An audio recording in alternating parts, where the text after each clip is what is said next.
Sebelum menonton video ini jangan lupa di-subscribe, di-like, dan aktifkan notifikasi loncengnya. Oke teman-teman, yuk kita mulai ceritanya. Cerita ini dimulai di sebuah medan perang beku yang dipenuhi mayat saat seekor merpati putih mendarat di gagang pedang. Dari dekat, seekor burung mengamati segala sesuatu dengan tatapan yang anehnya penuh perhatian. Merpati ini tak berarti apa-apa di hadapan pemandangan beku yang mengerikan ini. Di bawah salju, seorang prajurit muda menarik napas dalam-dalam dengan lega. Inilah MC kita. Beberapa tahun kemudian, ia menjadi seorang kesatria berarmor emas dengan rambut blond. Ia menghadapi gerombolan orc raksasa dan brutal sendirian. Pedangnya memantulkan jiwa-jiwa monster yang telah ia bunuh. Ternyata pedang ini telah melewati berbagai era dan cobaan. Pedang ini telah hadir dalam berbagai perang dan pertempuran berdarah sepanjang hidupnya. Dan karena itu, banyak pahlawan lahir untuk mengayunkan senjata legendaris ini. Pedang ini selalu berada di pusat semua konflik besar. Oleh karena itu, pedang tertentu ini dikenal sebagai pedang iblis Gruin. Sang MC kini menjadi pemegang pedang terkutuk ini. Karena pedang terkutuk ini, dia menempuh jalan kesepian sebagai monster sejati. Dan sekali lagi, dia menghancurkan monster-monster dengan keterampilan luar biasanya. Meskipun memiliki kemampuan yang luar biasa, monster-monster itu tidak menyerah dan terus menyerang dia. Sebagai respons, gerombolan monster muncul dengan orc yang kuat memimpin mereka. MC dengan tenang mengangkat pedang terkutuknya, dan seperti seorang kesatria sejati, ia melepaskan aura biru lembutnya. Seperti Goku yang mengaktifkan kekuatannya, ia menghancurkan tanah di sekitarnya hanya dengan energinya. Mata birunya yang bercampur biru langit mencerminkan energinya. Lalu ia fokus pada napasnya. Dalam sekejap, segala sesuatu di medan perang menjadi sunyi. Energinya, yang telah menyebar di seluruh medan perang, menyentuh seorang prajurit terluka. Ia bangkit dan mengambil trompetnya, meniupnya. Dan begitu saja, semua teman dan rekan senjatanya yang pernah dikalahkan kembali berdiri untuk bergabung dengannya dalam pertempuran itu. Gerombolan orc tidak lagi hanya khawatir tentang aura yang menakutkan itu, tetapi juga tentang lebih banyak prajurit. Selama perang besar itu, sebuah puisi musim dingin dinyanyikan. Sementara gelar pahlawan dan raja tidak berarti apa-apa di medan perang itu. Hanya hukum kejam yang terkuat yang tersisa. Sang MC tersenyum dan menyerang musuhnya. Dengan keyakinan penuh, sang MC dan sekutunya bertarung bersama. Dia ingat bahwa semua orang di sana adalah rekan senjatanya yang hebat. Mereka adalah gurunya dan juga muridnya pada saat yang sama. Salah satunya adalah seorang pedangawan terampil dengan rambut putih panjang. Seorang teman lainnya menggunakan perisai dan menyerang tanpa rasa takut. Dan gadis dalam kelompok itu menciptakan legenda sendiri. Mulai dari sampingnya, dia membelah monster-monster dengan kecepatan yang mengagumkan. MC tetap berdiri berkat warisan yang bisa dia bawa dari mereka. Namun pemimpin orc itu tidak ada di sana untuk bermain-main. Dengan langkah yang menggelegar, orc raksasa itu bertekad untuk menghabisi MC. Makhluk itu mengangkat kapaknya yang besar sambil berteriak begitu keras hingga menggoyang tanah. Namun sang MC dengan tenang melepaskan auranya sekali lagi. Lalu dia mengayunkan pedangnya. Dan dengan satu tebasan sederhana, MC membelah orc raksasa itu menjadi dua. Dengan demikian, ia mengalahkan musuhnya sekali lagi. Setelah pertempuran dimenangkan, MC tersenyum percaya diri karena kemenangan telah diraih. Dari titik itu, legenda tentang dirinya dan pedangnya akan menjadi mitos bagi generasi mendatang. Yang tidak diketahui oleh siapapun adalah bahwa pedang itu sebenarnya adalah seorang manusia yang telah bereinkarnasi menjadi senjata. Selama berabad-abad, pedang itu menjalani berbagai kisah dan pertempuran. Dengan cara itu, ia bertemu dengan berbagai tuan dan mengubah mereka semua menjadi pahlawan yang meninggalkan jejak. Hingga suatu hari, pedang itu akhirnya bertemu dengan sahabat terdekatnya. Ia hanyalah seorang anak laki-laki yang lahir di desa pedesaan tak bernama Liam Burke. Meskipun ia hanyalah seorang anak biasa, ia tidak takut menghadapi monster-monster di wilayah tersebut.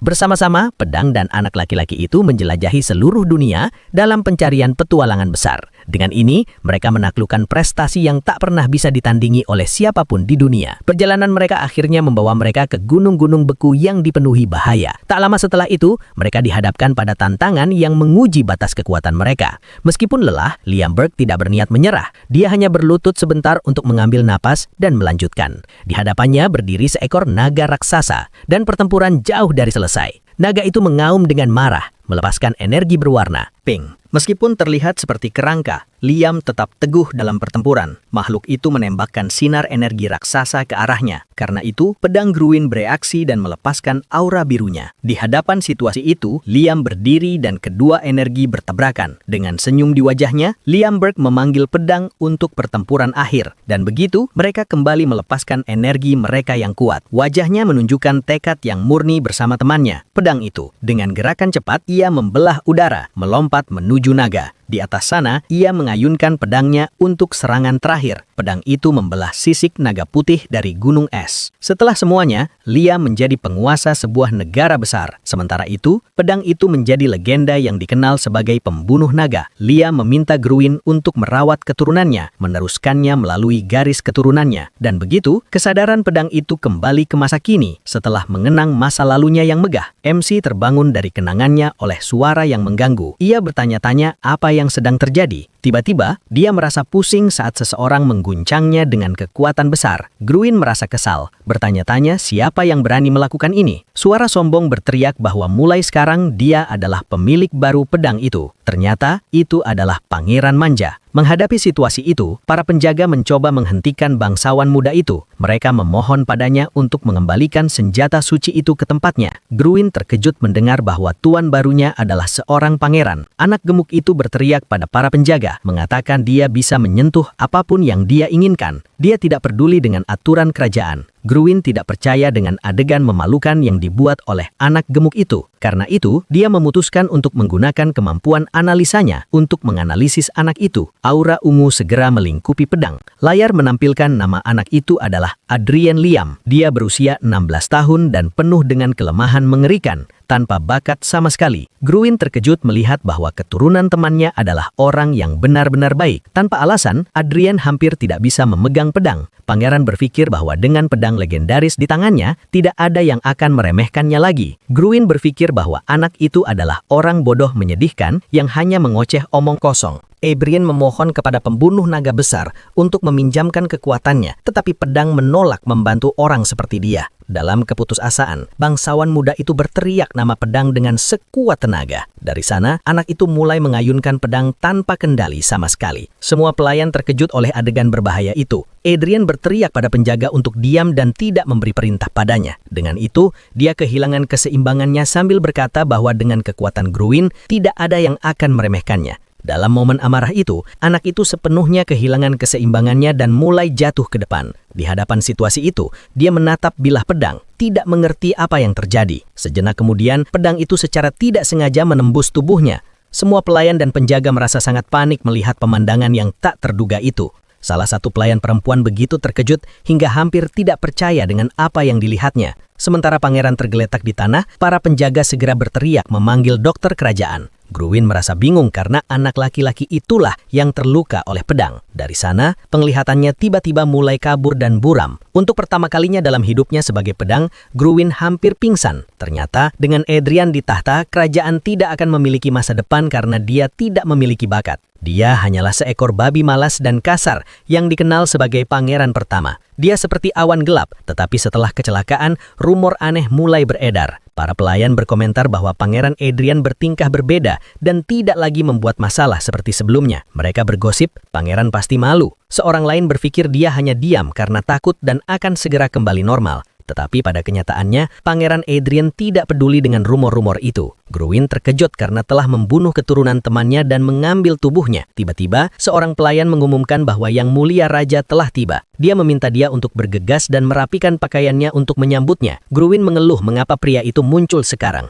Dia bahkan tidak mengunjunginya saat dia sakit, dan pelayan itu memperingatkannya untuk berhati-hati. Gadis muda itu meminta dia untuk menjaga kata-katanya. Seorang pria berwajah tegas muncul di belakangnya, membuat gadis itu gugup. Pria berambut putih itu berkomentar bahwa dia mendengar dia kembali dari tepi jurang. Tapi sepertinya, kepribadian busuknya tetap sama seperti biasa. Dia mengusir pelayan itu, mengatakan bahwa Yang Mulia tidak mengharapkan banyak darinya. Gruin bertanya-tanya, siapa pria ini? Dengan itu, pria itu bertanya, apakah dia akan berpura-pura tidak mengenalnya, meskipun mereka memiliki hubungan guru-murid. Gruin membuat wajah jijik dan bertanya-tanya, apakah pria ini adalah guru dari babi itu? Gruin mengatakan ingatannya berantakan. Mungkin dia ingat, mungkin tidak. Dan pria itu terkejut dengan jawaban itu. Pada saat itu, diumumkan bahwa Yang Mulia Raja telah tiba. Gruin berbalik dan bertanya-tanya, apakah dia adalah raja? Dari situ, Gruin menyimpulkan bahwa ini pasti ayah dari anak itu. Dengan melihat lebih dekat, Gruin menyadari bahwa raja terlihat lebih sopan daripada yang dia harapkan. Dia berpikir darah singa telah bercampur dengan muts, tetapi tampaknya itu tidak sepenuhnya benar. Raja berkata bahwa menghadapi akhir hidup tidak mengubah seseorang, karena dia bahkan tidak menyapa ayahnya sendiri.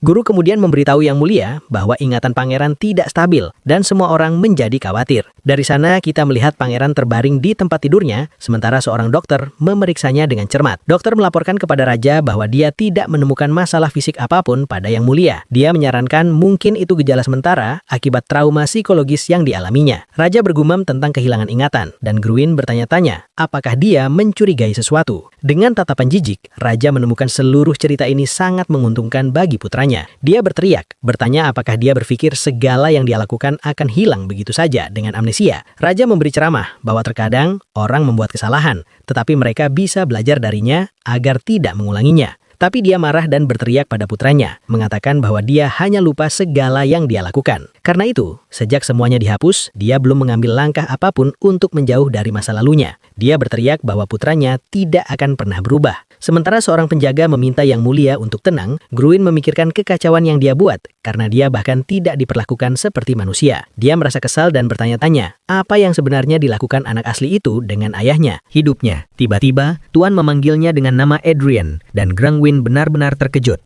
Tiba-tiba, seorang wanita bermahkota memeluknya erat-erat dan berkata bahwa dia mendengar kabar tentang ingatannya. Dia memeluknya begitu erat hingga dia hampir tidak bisa bernapas, sambil berkata bahwa masa lalu tidak penting. Wanita itu berkata bahwa wajah tampannya terlihat lelah, dan Grangwin bertanya-tanya di mana dia terlihat lelah. Meskipun begitu, wanita itu tersenyum lega dan berkata bahwa dia senang dia akhirnya membuka matanya. Karena MC sudah memasuki tubuh manusia, kita panggil aja nama Adrian. Dengan itu, dia menasehatinya untuk tidak pernah menyentuh benda berbahaya seperti pedang itu lagi. Wanita itu memeluknya lebih erat lagi, dan Adrian terus menatap dengan ekspresi ketidaknyamanan yang murni. Dia berkata dia bahkan tidak ingin membayangkan apa yang bisa terjadi, tetapi Adrian berpikir putranya sudah pasti mati. Di hadapan situasi itu, dia hanya merasa seluruh hal itu sangat aneh dan canggung. Dia mengucapkan selamat tinggal dan berkata akan mengunjunginya lagi. Akhirnya meninggalkan Adrian dengan tenang. Dia menghela napas lelah setelah adegan dengan ibu anak itu. Adrian merasa bersalah karena temannya memintanya untuk merawat keturunannya. Tapi sejak hal itu terjadi, dia memutuskan akan hidup dengan baik untuk keduanya mulai sekarang. Dia ingat bahwa dia terlahir kembali sebagai pedang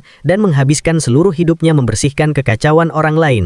Meskipun tubuhnya gemuk dan tidak bertekad, dia memutuskan akan membangun kekuatannya kembali. Lagi pula, dia tahu apa yang dia mampu lakukan setelah melatih banyak pahlawan legendaris sepanjang waktu. Dengan itu, Adrian memutuskan dia pertama-tama perlu membentuk hati mana. Segera setelah itu, dia mulai menarik semua energi magis di sekitarnya. Aura Bloch yang kuat melingkupi tubuhnya saat dia mencoba membentuk inti mana. Semua energi mengkristal menjadi bola kecil kekuatan murni di tengah dadanya. Namun tiba-tiba, mana di sekitarnya mulai menjadi tidak stabil dan gelisah. Adrian bingung karena prosesnya tidak berjalan seperti yang seharusnya. Ternyata mana tersebar karena tubuh anak itu tidak bisa menerimanya. Tanpa membiarkannya mengganggunya, dia bersiap untuk mencoba proses itu lagi dengan lebih keras. Dengan tekad yang besar, dia berusaha sekuat tenaga untuk berhasil. Kali ini dia mencoba memaksa semua energi itu untuk stabil di dalam tubuhnya. Tak lama kemudian, ia ambruk ke lantai, kelelahan, dan kehabisan napas. Adrian berteriak frustrasi, bertanya-tanya apa masalahnya dengan tubuh ini.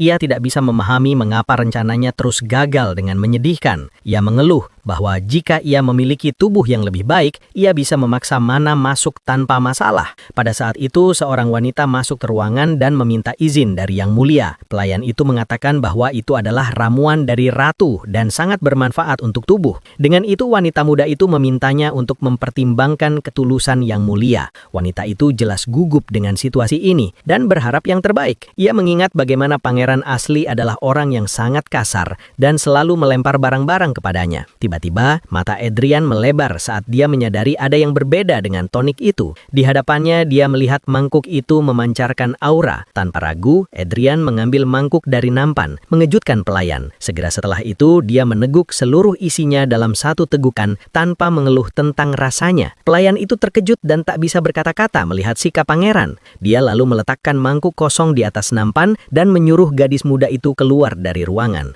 Begitu pelayan itu pergi, dia bersiap untuk mencoba proses itu lagi. Dari sana dia berkonsentrasi dan syukurlah energi biru mulai terbentuk. Namun jumlah mana masih belum cukup dan akan menghilang setelah sehari. Karena itu ia memanggil pelayan kembali sebelum ia benar-benar meninggalkan ruangan. Adrian lalu menunjuk ke nampan dan bertanya apakah ia masih memiliki minuman itu. Beberapa hari berlalu dan ia akhirnya berhasil mengumpulkan jumlah mana yang cukup. Dengan senyuman kemenangan, Adrian merasa siap untuk langkah berikutnya. Dari sana ia menyatakan bahwa ia akhirnya dapat menciptakan hati mana dalam tubuh ini. Ia membanggakan diri bahwa ini adalah sesuatu yang telah ia lakukan berulang kali dan bisa dilakukannya dengan mata tertutup. Namun tiba-tiba ekspresi percaya dirinya lenyap seketika dari wajahnya. Sakit yang luar biasa menghantam dadanya dan ia berteriak putus asa, tidak mengerti. Pada saat itu ia ingat bahwa para guru lamanya juga merasakan tubuh mereka terbakar. Karena itu ia menyadari bahwa sebagai pedang, ia tidak pernah merasakan sakit yang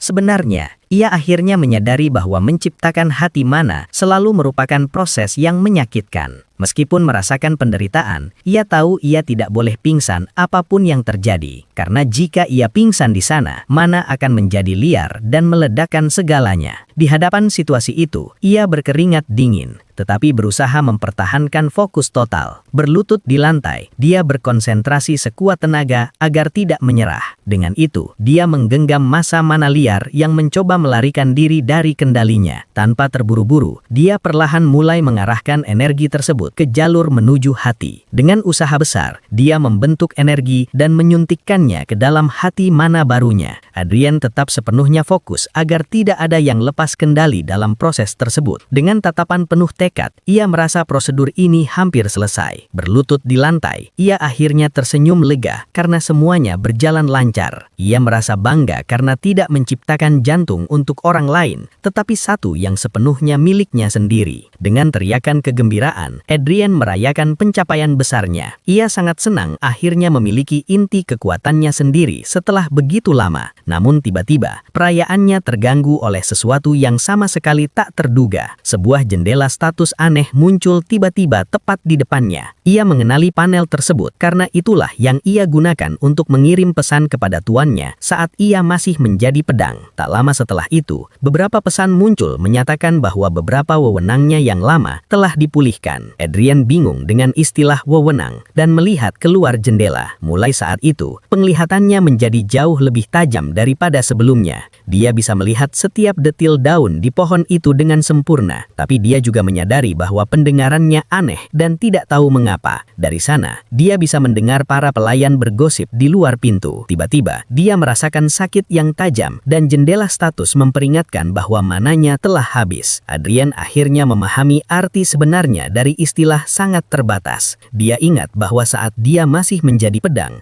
indranya mutlak dan tidak ada yang bisa lolos darinya. Saat ini, dia hanya bisa menggunakan sedikit mana untuk mendengarkan percakapan atau melihat sedikit lebih jelas. Namun, dia tersenyum dengan percaya diri, mengetahui bahwa segalanya akan berubah begitu dia memperluas kapasitas mananya. Dengan tujuan baru ini, Adrian bersiap untuk langkah selanjutnya. Setelah semua usaha itu, perutnya berbunyi dan dia menyadari bahwa dia sangat lapar. Seorang pelayan bergegas melayaninya sementara Adrian fokus beradaptasi dengan tubuh manusia. Pada saat itu, Ratu muncul dengan senyum di wajahnya, memuji sikapnya. Dia mencubit pipinya dan berkata bahwa dia akhirnya belajar merawat tubuhnya sendiri. Sementara itu, seseorang lain masuk ke ruangan dan mengganggu percakapan mereka. Ratu bertanya apakah dia mengenal pria itu, tetapi Adrian mengatakan dia tidak mengenalnya. Di hadapan situasi tersebut, dia meminta bantuan saudaranya untuk menolong anak laki-laki itu karena dia telah kehilangan ingatannya. Adrian menyadari bahwa ini adalah saudara perempuan Ratu dan pria itu mengatakan dia akan membantu keponakannya. Pria itu mendengus, mengatakan masa lalunya tidak ada yang istimewa dan Adrian menyadari bahwa paman pamannya sama sekali tidak menyukainya. Dengan ekspresi serius, Adrian memotong pembicaraan untuk membuat satu hal sangat jelas di antara mereka. Dia menatap perutnya sendiri dan pamannya berkata dia hanya akan membantunya kehilangan semua berat badan berlebih itu. Pria itu memperingatkannya untuk tidak memiliki harapan yang bodoh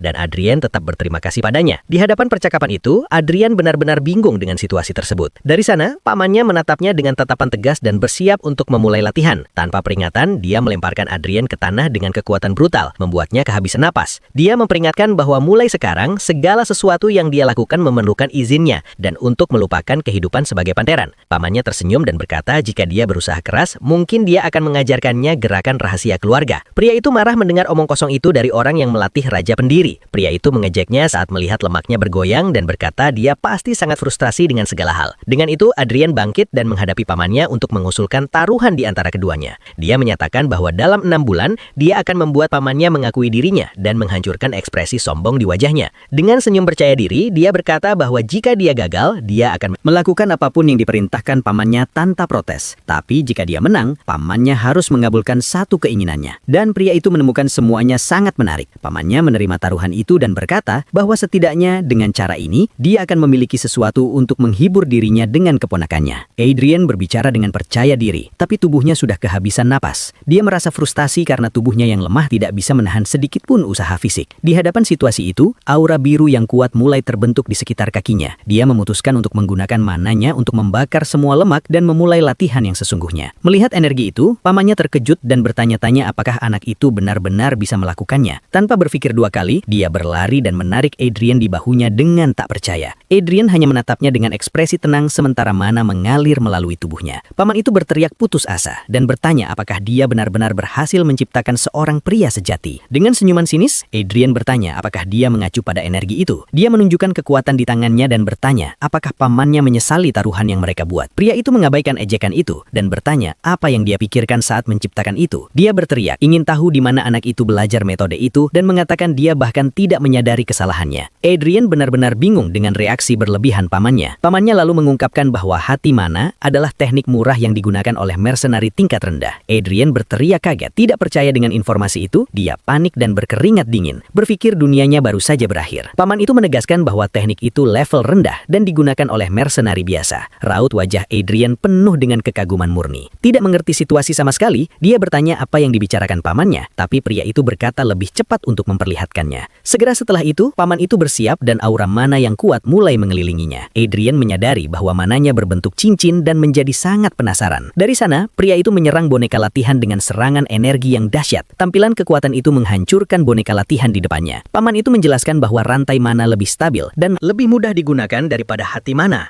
Dia mengatakan bahwa sebuah keluarga terkenal yang menggunakan hati mana bangkrut 100 tahun yang lalu. Sambil membaca buku, Adrian menyadari bahwa mereka benar-benar telah berubah banyak. Buku itu menyebutkan bahwa penyihir menggunakan lingkaran, sementara kesatria menggunakan rantai untuk mengumpulkan mana. Oleh karena itu, tingkat kesatria diukur berdasarkan jumlah rantai yang dapat ia buat. Dengan ini, kekuatan dibagi menjadi rantai tunggal, ganda, 3, 4, dan tingkat penta. Adrian menepuk buku di atas meja dan menyimpulkan bahwa teknik itu tidak sepenuhnya absurd. Segera setelah itu, ia membaca nama Altring dan merasa pernah mendengarnya di suatu tempat sebelumnya. Tiba-tiba, kenangan lama muncul di benaknya dan ia akhirnya mengingat semuanya. Ternyata, dulu sekali ketika ia masih menjadi pedang, seorang pria datang menantangnya. Pria itu memperkenalkan diri sebagai Ernest Altringen dan ingin melihat siapa yang lebih layak menyandang gelar Santo Pedang. Kembali ke masa kini, Adrian tersenyum. Kini tahu mengapa nama itu terasa familiar, ia penasaran dan bertanya-tanya apa yang terjadi pada pria itu setelah sekian lama. Keesokan harinya, dia sudah berada di luar, meregangkan tubuh di depan pamannya dan para kesatria. Pamannya mendekat dan bertanya apakah dia berhasil membaca buku yang diberikan padanya. Pria itu mengatakan dia pasti sudah mengerti situasi dan pilihan bodoh yang dia buat. Adrian hanya tersenyum sinis dan berkata bahwa ini benar-benar akhir dunia. Dengan senyum percaya diri, dia menyilangkan tangannya dan menegaskan bahwa dia tidak berpikir dia membuat kesalahan sama sekali. Paman itu kesal dan bertanya apakah dia tidak mau mengakui kesalahannya atau masih tidak mengerti situasi. Untuk menjawab, Adrian memanggil hati mana birunya ke telapak tangannya. Dia lalu bertanya apakah pamannya pernah mendengar ungkapan perbedaan kelas saat dia dia melepaskan auranya. Paman itu benar-benar bingung dan bertanya apa yang dia bicarakan. Dia mengatakan bahwa ratusan tahun yang lalu ada tentara bayaran yang mengira mereka adalah pahlawan. Tapi mereka semua dikalahkan karena tidak bisa melewati dua lingkaran kekuatan. Dengan senyum, paman menantang anak itu untuk mengalahkan kesatria rantai ganda. Jika dia berhasil, pria itu berjanji akan menjadi pengawasnya sesuai keinginan ibunya. Adrian tersenyum dan bertanya-tanya apakah baik memiliki pamannya sebagai pengawas. Tapi dia mengatakan tidak tahu. Pada saat itu, seorang kesatria bersiap di halaman untuk ujian keterampilan besar. Tiba-tiba, paman itu menginjak kakinya dengan keras dan bertanya apakah dia berani mempertanyakan kualifikasinya. Dia melepaskan auranya dan memperkenalkan diri sebagai Count Kerajaan dan Komandan Pasukan Utara. Selain itu, dia juga merupakan tuan dari naga hitam dan salah satu dari 5 singa perak raja. Energinya menunjukkan bahwa dia adalah kesatria yang kuat yang berhasil menyatukan 4 cincin kekuatan. Dengan wajah serius, dia memperkenalkan diri sebagai kesatria rantai 4 yang kuat. Dia berteriak bahwa namanya adalah Bale Valorhart dan ini adalah pria yang berdiri di sampingnya. Bale lalu bertanya apakah itu cukup sebagai kualifikasi sambil menekan dia dengan energinya. Di hadapan demonstrasi itu, kesatria rantai ganda maju untuk memulai ujian. Kesatria rantai ganda bersiap, tetapi Adrian menghentikannya. Ia berteriak agar Bale menyingkir karena ia akan bertarung dengannya sendiri. Dengan senyum sinis, Bale tampaknya menyukai sikap keponakannya. Ia penasaran melihat apa yang akan dilakukan anak itu. Adrian menatapnya dengan tatapan menantang. Dia memperingatkan pamannya agar tidak mengingkari janji nanti. Beberapa waktu kemudian, latihan berakhir dengan tragis. Adrian terbaring di tanah, kelelahan, meminta istirahat. Kembali ke kamarnya, dia hampir tidak bisa berdiri. Tangannya gemetar karena kelelahan saat bersandar pada meja. Wajahnya pucat karena kelelahan. Dia mengeluh bahwa dia hampir mati. Tubuh gemuk itu benar-benar tidak tahan panas. Ia mengingat kata-kata Bale selama latihan. Pamannya mengejeknya, mengatakan ia hampir tidak bisa mengalahkan seorang kesatria. Adrian membayangkan dirinya berjalan pincang di lorong. Ia mengutuk pamannya dalam pikirannya, menyebutnya setan. Melihat melalui pintu, ia melihat seorang pria menunggu dengan sabar. Ia bertanya-tanya siapa orang itu. Pria itu membungkuk dan memperkenalkan diri sebagai tabib istana. Dia terkejut bahwa Yang Mulia masih mengingatnya. Di hadapan situasi itu, dokter menjelaskan mengapa dia ada di sana. Ratu memerintahkannya untuk datang dan menggunakan sihir penyembuhan. Segera setelah itu, pria itu menyiapkan bola energi hijau dengan senyuman aneh. Adrian berteriak putus asa. Tidak, dia berteriak bahwa dia tidak mau dibawa kemari saja, membutuhkan penyembuhan dan menyuruh dokter untuk pergi. Upayanya dalam latihan tidak boleh sia-sia. Dengan itu, dokter itu dipaksa keluar dari ruangan. Adrian mengeluh, bertanya apakah mereka mencoba menghancurkan kerja kerasnya. Kesatria yang mengamatinya tetap diam. Ekspresinya menunjukkan dia bingung dengan reaksi pangeran. Tiba-tiba, seorang pemuda berambut coklat muncul di pintu. Dia memanggil saudaranya, mengejutkan semua orang dengan kedatangannya. Pemuda itu memiliki senyum sombong dan menyilangkan tangannya. Dia tampak sangat percaya diri dengan pose itu. Sementara itu, Adrian sedang makan di meja. Dia tampak sangat kesal dengan kunjungan tak terduga dari pria itu. Dengan mulut penuh, dia bertanya-tanya siapa pria itu. Ekspresinya menunjukkan dia sama sekali tidak senang dengan kunjungan itu. Kesatria berbisik bahwa dia adalah pangeran ketiga. Adrian bingung karena dia tidak ingat memiliki saudara laki-laki. Sang saudara mengatakan dia terlihat baik-baik saja setelah kecelakaan, tapi itu sebenarnya sangat disayangkan baginya. Tanpa menghiraukannya, Adrian bertanya apa yang dia inginkan. Dia mengatakan seorang pangeran tidak seharusnya punya waktu untuk perselisihan sepele. Sang saudara marah dan memanggilnya bodoh. Dia mengejek kecelakaan dengan pedang yang hampir merenggut nyawanya. Setelah tenang, sang pangeran mengatakan dia mendengar berita menarik. Adrian terus makan tanpa peduli. Dia menyebut taruhan yang dibuat saudaranya dengan Count Bale dan juga berbicara tentang pertarungan melawan kesatria rantai ganda. Dengan senyum jahat, dia sepertinya memiliki rencana di benaknya. Tampilan itu tidak baik untuk Adrian. Dari sana, dia menawarkan diri sebagai lawan dalam taruhan. Dia ingin bertarung melawan saudaranya sendiri untuk mempermalukannya. Setelah proposal gila itu, pangeran meninggalkan tempat itu. Adrian terdiam oleh keberanian pria itu. Adrian meledak dalam amarah, bertanya-tanya siapa pria itu. Dia tidak mengerti mengapa keturunan mereka begitu aneh. Ksatria itu menjelaskan bahwa dia adalah Pangeran Gillian. Dia dikenal karena kemampuannya dengan pedang, dan Adrian meragukannya. Ksatria itu melanjutkan, Gillian membentuk 2 cincin pada usia 14 tahun. Karena itu, dia sangat cepat dan Adrian tampaknya tidak peduli. Tiba-tiba, seorang pelayan muncul dan meminta izin dari tuannya. Dia tampak gugup dan mengatakan bahwa dia sangat menyesal harus mengganggu percakapan. Gadis muda itu memegang nampan yang dipenuhi surat dengan susah payah. Dengan suara gemetar, dia mengumumkan bahwa surat-surat telah tiba untuknya. Adrian mengambil salah satu surat dengan bingung. Dia bertanya-tanya, mengapa tiba-tiba semua orang sepertinya tertarik padanya. Dengan tatapan yang sangat mencurigakan, dia mulai memikirkan alasan sebenarnya. Situasi ini terasa sangat mencurigakan dan terlalu mendadak. Duduk di mejanya, dia mulai membuka semua surat. Dia masih tidak mengerti apa yang sebenarnya terjadi di sana. Semua surat pada dasarnya meminta maaf atas apa yang terjadi. Dan mereka juga menawarkan diri untuk menjadi mitra atihannya jika dia membutuhkannya. Singkatnya, semua ini adalah kesempatan yang sempurna dan sah. Kesempatan untuk memberi pukulan telak pada pangeran pengganggu tanpa hukuman. Dengan senyum jahat, dia menyadari situasi yang dia hadapi.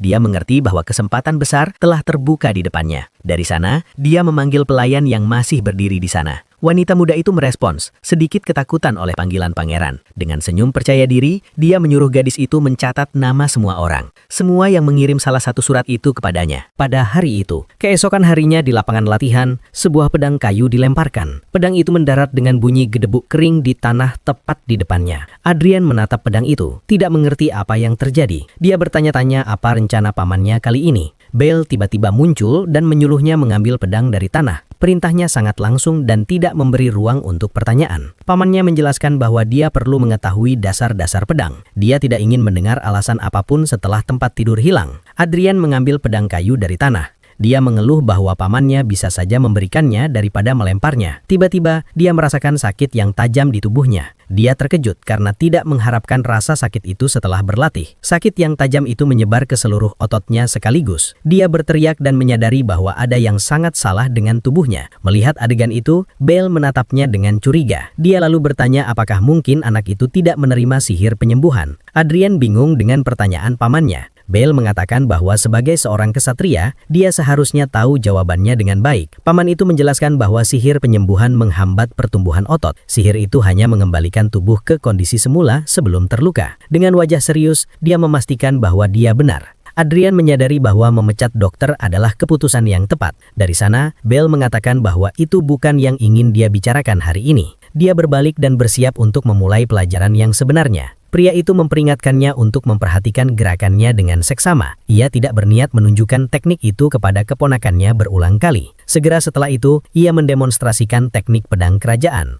Ini adalah dasar yang dipelajari semua kesatria dalam latihan. Pedang pamannya berkilau dengan energi biru yang tajam. Gerakan yang ia lakukan sangat cepat dan presisi. Pandangan Bale sepenuhnya terfokus pada demonstrasinya. Setiap detil posturnya menunjukkan penguasaan senjatanya yang luar biasa.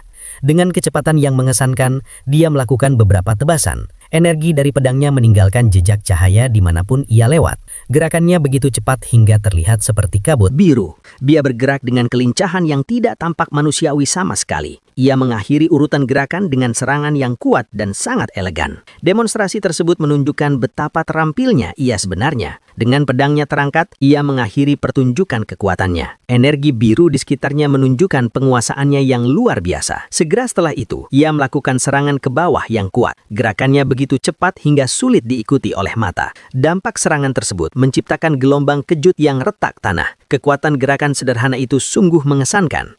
Di hadapan pemandangan itu, Adrian benar-benar terkejut. Dia tidak menyangka pamannya begitu mahir dalam menggunakan pedang. Dia lalu bertanya apakah teknik itu benar-benar hanya dasar-dasar. Dia hampir tidak percaya bahwa kesatria belajar hal seperti itu. Dengan tatapan serius, Bale menatapnya tanpa mengucapkan sepatah kata pun. Raut wajahnya sudah mengatakan segala yang perlu diketahui oleh anak itu. Dia menjelaskan bahwa pedang latihan itu tidak tajam, tetapi sempurna untuk mempelajari dasar-dasar pedang kerajaan. Tiba-tiba, dia berhenti berbicara dan menoleh ke samping. Dia penasaran dengan suara aneh yang baru saja didengarnya. Adrian mulai tertawa tak terkendali. Dia merasa tak percaya bahwa setelah sekian lama, teknik itu kini dianggap sebagai lelucon. Dia mengingat pedang legendaris yang mengalahkan naga gila. Itulah teknik sejati dan kuat pembunuh naga. Pikirkanlah bahwa keterampilan itu kini dianggap sebagai latihan dasar. Itu adalah penghinaan terhadap sejarah yang dia bangun sendiri. Bale mengatakan bahwa dengan hanya dasar-dasar, dia tidak akan menang dalam taruhan. Dia menyarankan anak itu meminta ibunya mencari guru lain. Tetapi Adrian menolak tawaran itu di tempat. Dia mengatakan dia tidak perlu belajar teknik pedang lain. Paman itu tampak terkejut dengan respons keponakannya. Dia tidak mengerti kepercayaan diri tiba-tiba anak itu.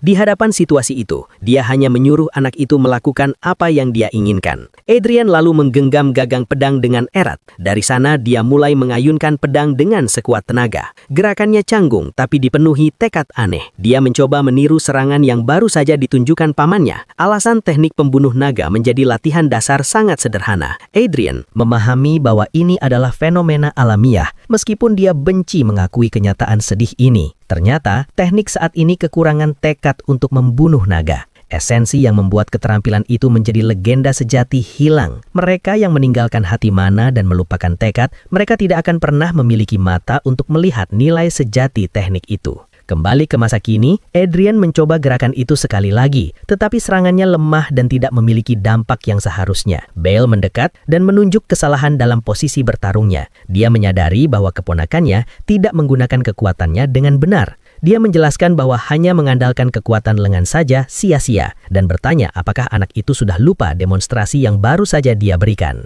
Dengan ujung pedangnya, dia menusuk perut anak itu. Dia memperingatkannya untuk memasukkan kekuatan inti tubuhnya ke dalam serangan agar berfungsi. Selanjutnya, dia juga menusuk kakinya dengan bilah kayu. Serangan harus berasal dari seluruh tubuh, bukan hanya bagian yang terisolasi. Bale menjelaskan bahwa kekuatan harus mengalir melalui seluruh tubuhnya. Hanya dengan begitu, dia akan dapat mengayunkan pedang dengan benar. Dengan kepala tertunduk, Adrian akhirnya memahami apa yang harus dilakukan. Dia tahu pamannya benar sepenuhnya tentang semuanya. Meskipun tubuhnya saat ini lemah dan sangat canggung, dia bertekad untuk meniru pembunuh naga legendaris. Dia akan membuktikan kepada semua orang bahwa teknik ini bukan sampah, dan dia akan menunjukkan kekuatan sejati dan luar biasa yang tersembunyi di dalamnya. Dari sana, hari-hari latihan intensif akhirnya dimulai. Ia berlari tanpa henti di halaman untuk memperkuat tubuhnya yang lemah. Seminggu berlalu dan Adrian terus berlatih keras dengan pedang kayunya. Selain latihan fisik, ia juga fokus mengumpulkan mana di tubuhnya. Setelah sebulan penuh usaha, ia kelelahan tetapi tidak berniat menyerah. Dengan itu, jendela status muncul, menyatakan bahwa ia berhasil mengubah konstitusinya. Karena itu, sifat canggungnya telah menghilang dan efek latihannya meningkat secara signifikan.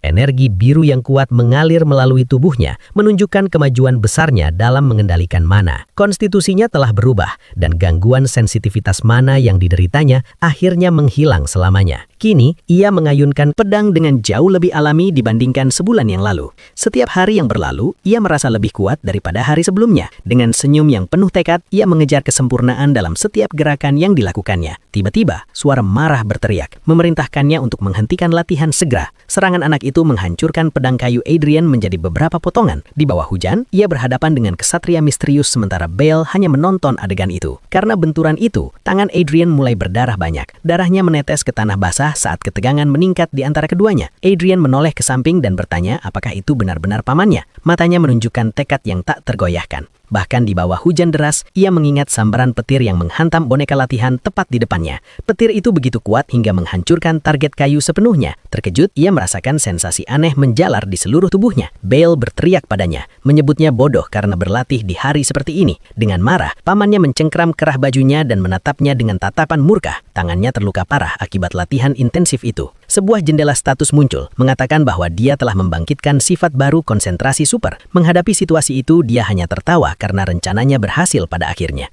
Dia berpikir bahwa jika dia mencoba berkonsentrasi lagi, dia mungkin akan disambar petir. Tepat setelah dia pingsan, Bale menangkapnya saat para kesatria bergegas membantu. Bale menatapnya dengan tatapan serius dan sangat khawatir tentang kondisi keponakannya. Saat dia pingsan, dia mendengar pamannya memanggilnya sebagai orang yang keras kepala dan teguh. Beberapa waktu kemudian, Adrian akhirnya bangun di tempat tidurnya setelah semua usaha itu. Adrian bangun di kamarnya dan bertanya-tanya apakah dia pingsan selama latihan. Dengan tangan di kepalanya, dia menyadari bahwa dia telah meremehkan batas tubuh lemahnya. Dia ingat bahwa sebagai pedang, dia telah mencapai setiap pencapaian yang mungkin dengan membantu para pahlawan. Ternyata dia telah memandu perang menuju kemenangan dan menempuh jalan para prajurit besar. Namanya adalah Gruin, penasihat bijak dan guru yang luar biasa bagi semua orang. Meskipun begitu, ia selalu hanya menjadi pihak ketiga yang mengamati segalanya dari kejauhan, tidak mampu bertindak. Karena itu, ia terobsesi dengan perasaan berlatih dan menaklukkan segalanya sendirian. Dengan kecepatan ini, ia tahu tubuhnya akan hancur dan ia perlu menemukan keseimbangan. Sebulan telah berlalu dan ia telah mengumpulkan cukup mana untuk level berikutnya. Dengan usaha yang konsisten, ia akhirnya berhasil mengumpulkan mana hingga tingkat tertentu. Aura birunya bersinar dan tubuhnya kini mampu menahan sedikit lebih banyak kekuatan. Karena itu, jendela status memberitahunya bahwa hati mananya telah membesar. Mulai sekarang, tubuhnya mampu menahan energi lebih banyak daripada sebelumnya. Konstitusi fisiknya berubah karena hati mana barunya yang lebih baik. Dengan mata terbelalak, dia merasakan kekuatan mengalir dan terkejut dengan hasilnya. Dengan teriakan kemenangan, Adrian merayakan karena dia akhirnya mencapai apa yang dia inginkan. Dari sana, dia beralih ke pedang dan bersiap untuk menguji kekuatan barunya. Tanpa ragu sejenak, dia menggenggam bilah pedang dengan erat di tangannya. Saat dia mengayunkan pedang, jendela muncul, mengatakan dia kini dapat menggunakan tingkat dasar aura. Dengan senyum, pantulan dirinya muncul di bilah pedang, dan dia berpikir bahwa sekarang dia bisa melakukan dasar-dasar dengan sungguh-sungguh. Di halaman belakang, Bale mengatakan bahwa rumor sedang menyebar, dan Adrian merasa bingung. Paman itu tampak sangat kesal, dan mengeluh bahwa taruhan itu telah menjadi gangguan besar baginya juga. Adrian mengusulkan agar lebih baik segera mencari teman latihan untuk menyelesaikan semuanya. Dengan senyum, ia mengatakan bahwa ia sudah memutuskan siapa lawannya dalam pertarungan itu. Ia menjelaskan bahwa ia ingin bertarung melawan kesatria-kesatria yang lebih lemah terlebih dahulu, dan Paman setuju dengan rencana itu. Segera setelah itu, ia berbalik dan memanggil seorang kesatria bernama Kars untuk menanyakan tentang permintaan. Kars tersenyum dan mengatakan bahwa ia sudah menyusun daftar semua orang yang meminta untuk bertarung melawan tuannya. Kesatria itu menyerahkan daftar dan bertanya, apakah ia benar-benar berniat bertarung melawan orang-orang itu? Ia memperingatkan bahwa kebanyakan dari mereka menyimpan dendam dan mungkin akan mencoba sesuatu selama duel dengannya. Adrian tersenyum dan mengatakan ia tahu itu, dan itulah tepatnya mengapa ia memilih mereka. Adrian meminta pamannya untuk menjadi wasit dalam pertarungan-pertarungan tersebut. Bale hanya menatapnya dengan ekspresi serius. Tanpa berkata-kata, ia mengatakan ia tidak meminta banyak. Ia hanya ingin pamannya memastikan tidak ada yang meninggalkan tempat itu tanpa nyawa di akhir hari. Beberapa hari kemudian, waktu untuk duel pertama akhirnya tiba, dan seorang pemuda tampak sangat tekad untuk pertarungan yang akan datang. Dia berjalan menuju istana pangeran pertama, dan berpikir bahwa inilah tempat di mana seorang sampah sejati tinggal. Namanya Taylor Tile. Dia adalah anak kedua dari keluarga baron biasa tanpa prestige yang berarti. Ternyata, beberapa tahun yang lalu, pangeran asli adalah seorang brengsek sejati. Dia akan menunjuk dan mengejek semua orang di pesta kerajaan. Ayahnya dan kakak laki-lakinya menderita penghinaan yang tak terlupakan. Semua karena pangeran yang menjijikkan dan sangat sombong itu. Karena hal ini, kehormatan keluarganya dihancurkan. Dan hingga hari ini, mereka diejek oleh bangsawan lain di wilayah tersebut. Dipenuhi kebencian, dia bersumpah akan membuat Adrian membayar untuk semuanya. Hari ini, dia akhirnya akan mendapatkan balas dendam yang telah lama ditunggu-tunggu. Dia memperkenalkan diri sebagai kesatria rantai tunggal dan juga sebagai ahli pedang keluarga Tailheim. Adrian mendengus dan bertanya apakah dia benar-benar seorang kesatria. Karena menurutnya, pemuda itu terlalu lemah untuk posisi itu. Taylor marah dengan kesombongan pangeran. Dia berpikir rumor tentang kepribadiannya semua benar. Menghadapi situasi itu, Bale mendekati dan berkata cukup. Dia mengerti perasaan pemuda itu, tapi duel belum dimulai. Tiba-tiba, Taylor terdiam sepenuhnya. Dia menatap paman pangeran dengan ekspresi kagum di wajahnya. Dia membungkuk dan berkata bahwa bertemu dengannya adalah kehormatan seumur hidup. Bale hanya menjawab bahwa kesenangan itu sepenuhnya miliknya saat itu. Adrian berkomentar bahwa siapapun akan berpikir pamannya adalah pangeran di sana. Bale menjawab bahwa dia seharusnya bersikap lebih baik di masa lalu, dan Adrian menyuruhnya berhenti membicarakannya. Paman itu lalu menyuruh keduanya mengambil posisi dan mengumumkan bahwa duel akhirnya akan dimulai. Dengan pedang bersilang, keduanya saling berhadapan dengan ekspresi serius dan tekad bulat. Dari sana, Taylor melepaskan aura rantai tunggalnya dan bersiap untuk serangan pertama. Dengan senyum percaya diri, dia memperingatkan Yang Mulia untuk berhati-hati dengan gerakannya. Segera setelah itu, dia melesat ke depan dengan kecepatan mengagumkan menuju Adrian. Suara pedang yang berbenturan bergema di seluruh lapangan latihan. Keduanya bertukar serangan cepat dan energi biru Taylor bersinar terang dalam pertarungan. Adrian tersenyum dan berpikir lawannya memiliki terlalu banyak gerakan yang tidak perlu. Dengan serangan yang presisi, dia memblokir serangan Taylor dan menatapnya dengan tatapan superior. Taylor terkejut menyadari bahwa itu adalah hati mana. Adrian mendorongnya dengan kekuatan yang mengejutkan, membuatnya kehilangan keseimbangan. Pemuda itu berteriak bahwa hati mana seharusnya tidak bisa memblokir rantai sama sekali. Dengan senyum, Adrian mengatakan bahwa dia hanya merasakan sedikit getaran dari pukulan itu. Taylor merasa bingung karena kekuatan hati mana seharusnya tidak sebesar itu. Tiba-tiba, para kesatria di sekitarnya menyadari suara aneh yang keluar dari pedang pemuda itu. Bale terkejut saat mengenali itu sebagai teriakan pedang legendaris, suatu keajaiban langka. Dengan itu, senjata Adrian bersinar dengan aura biru dan semua orang merasa itu mustahil. Meskipun begitu, Taylor tidak gentar dan menyerang lawannya dengan segenap tenaga. Adrian terkejut dengan tekad kesatria yang mendekatinya. Pedang-pedang bertabrakan dengan dampak energi energi yang menggema di seluruh halaman. Dari sana, pertukaran serangan super cepat dimulai antara keduanya dengan percikan api beterbangan. Tabrakan kekuatan begitu intens hingga ledakan cahaya besar terjadi di antara mereka. Akibat kekuatan serangan, Adrian terlempar ke belakang oleh dampak serangan. Meskipun didorong mundur, dia tetap teguh dan menghadapi lawannya dengan tatapan serius. Dia berpikir bahwa mana cincin benar-benar berlawanan dengan mana hati. Di hadapan situasi itu, dia merasa mananya hampir kehilangan kendali kapan saja. Tapi dia ingat bahwa lawannya adalah putra kedua Baron Thyhem dan tenang kembali. Dengan senyum, dia menyuruh pemuda itu untuk menenangkan diri sebentar karena dia terlalu emosional. Adrian menutup matanya dan memusatkan semua inderanya pada satu titik. Dari sana pikirannya terjun ke lautan biru luas energi dan kekuatan murni.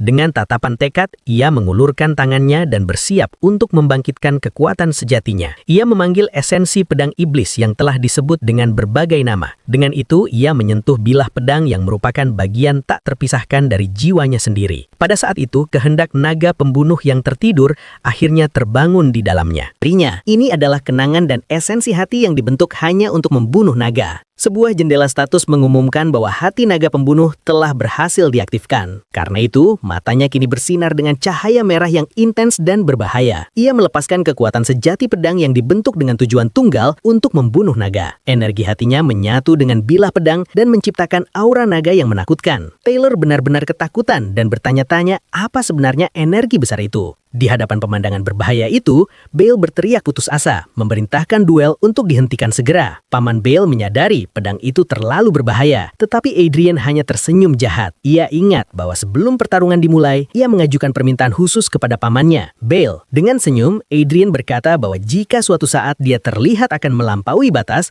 maka pamannya wajib menghentikannya sebelum sesuatu yang buruk terjadi. Dari sana, Bale melangkah ke depan dan memblokir serangan dengan seluruh kekuatan dan kekuatannya. Tabrakan dua energi menciptakan ledakan besar yang menghancurkan seluruh halaman. Menghadapi situasi tersebut, Bale tetap teguh dan berhasil sepenuhnya menetralkan serangan itu. Setelah demonstrasi itu, Adrian ambruk ke tanah, benar-benar kelelahan. Dengan situasi teratasi, pamannya hanya mengayunkan pedangnya dengan ekspresi yang sangat serius. Para ksatria lain mengelilingi Bale dan menuduhnya menyerang anggota keluarga kerajaan. Namun, Adrian berdiri dan menyuruh semua orang mundur karena dialah yang meminta bantuan. Ia mengusap darah dari mulutnya dan mengatakan bahwa dia memang meminta pamannya untuk campur tangan. Tapi dia tidak pernah menyuruh pamannya untuk bertindak sekeras itu hingga hampir mematahkan semua tulangnya. Tak lama setelah itu, energi biru muncul dari dadanya dan mulai bergejolak tidak stabil. Adrian mengeluh bahwa hati mananya hampir hancur benar-benar karena pukulan itu. Dia berpikir kekuatan Bale berada di level lain, dan dia merasakan dampak penuh dari serangan itu. Beruntung, dia bangun dan menyadari bahwa dia tidak mengalami efek samping serius pada akhirnya. Dengan senyum kemenangan, Adrian merayakan karena semuanya berjalan lancar dan dia masih memenangkan duel. Tiba-tiba, sebuah suara bertanya mengapa dia tersenyum, membuatnya terkejut di tempat tidur. Ternyata Bale telah masuk ke ruangan dan bertanya apa yang dia pikirkan selama pertarungan. Paman itu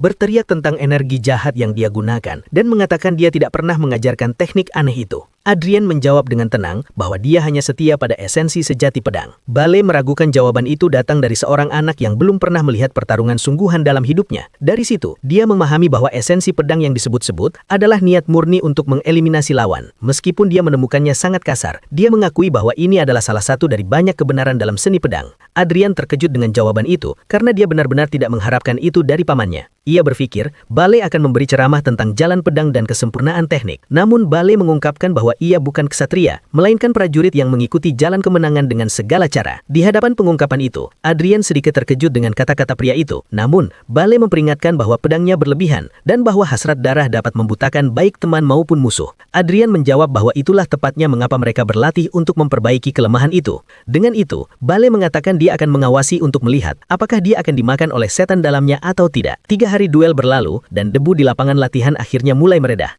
Adrian lalu menghadapi ksatria itu dan memanggilnya dengan nama Taylor Talim untuk berbicara. Dengan senyum percaya diri, dia mengatakan pemuda itu telah bekerja sangat keras selama 3 hari terakhir. Lagi pula, menahan pedang yang dipenuhi niat membunuh murni bukanlah tugas yang mudah. Dia mengejeknya, mengatakan pemuda itu ingin mengalahkan mengalahkannya, tetapi frustasi karena tidak berhasil, yang dibantah oleh Taylor. Pada saat itu, dia berbalik ke seorang pelayan dan memerintahkannya untuk menyerahkan kotak yang dia pegang. Wanita muda itu bingung dengan permintaan itu, tetapi menyerahkan kotak kayu itu kepada Yang Mulia tanpa bertanya. Ia ingat pernah mendengar tentang sesuatu yang tak termaafkan, yang dilakukan pangeran tua kepada keluarga pemuda itu. Dengan itu, ia menyerahkan kotak itu dan meminta ksatria untuk membawanya kepada ayahnya sebagai permintaan maaf. Dari sana, Adrian mengucapkan selamat tinggal dan mendoakan Taylor perjalanan yang aman kembali. Dia berpikir dia tidak punya kewajiban untuk membersihkan kekacauan orang lain, tapi karena dia menggunakan pemuda itu, dia memutuskan untuk membayarnya. Segera, duel latihan pangeran menjadi gosip terpanas di seluruh kerajaan. Semua orang berkomentar bahwa kesombongannya menggali kuburnya sendiri dan bahwa dia akan segera sangat dipermalukan. Tapi hari-hari berlalu dan skandal yang diharapkan semua orang tidak pernah benar-benar terjadi. Ternyata, semua orang yang bertarung dengannya mengatakan itu adalah kesalahpahaman dan bahwa dia bukanlah orang yang keji. Orang-orang tidak mengerti apa yang terjadi dan berpikir istana telah membungkam semua orang. Namun setelah mendengar ini, Adrian memukul meja dengan marah dan berteriak bahwa ini tidak akan terjadi. Dia berteriak bahwa pemuda itu hanya malu karena kalah dalam pertarungan dengannya. Dengan itu, dia mengutuk para bangsawan sebagai orang-orang yang tidak berguna. Tetapi Bale mengatakan dia tidak bisa bicara. Ternyata dia memberikan hadiah kepada salah satu kesatria yang bertarung bersamanya. Segera setelah itu, dia mengancamnya untuk menyebarkan kabar bahwa pertarungan itu sangat hebat. Dengan senyum percaya diri, dia berpikir rumor buruk itu akan mereda segera. Tapi tiba-tiba Adrian terkejut mendengar sesuatu. Seorang pelayan memberitahunya bahwa sekarang orang-orang mengatakan dia mengancam orang untuk berbohong. Adrian merasa frustasi karena rencananya benar-benar berbalik melawan dirinya.